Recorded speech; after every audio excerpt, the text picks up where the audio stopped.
আলহামদুলিল্লাহ বলতে থাকবেন, 10 টাকা খরচ হবে, 20 টাকা আসতে থাকবে। 1 কেজি মানুষকে খাওয়াবেন, 3 কেজি আসতে থাকবে।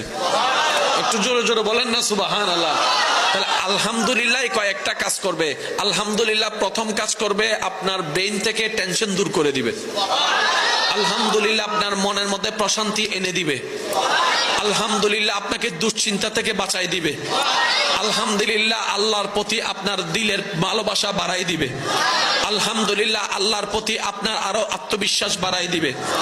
আলহামদুলিল্লাহ শুকরিয়া, আল্লাহর প্রশংসা, নিয়ামত আরো বাড়াই দিবে। বলেন সুবহানাল্লাহ। লাভ কি একটা না অনেকটা? জোরে বলেন, লাভ কি একটা না অনেকটা? তাহলে আলহামদুলিল্লাহর ভিতর লাভ আছে না নাই?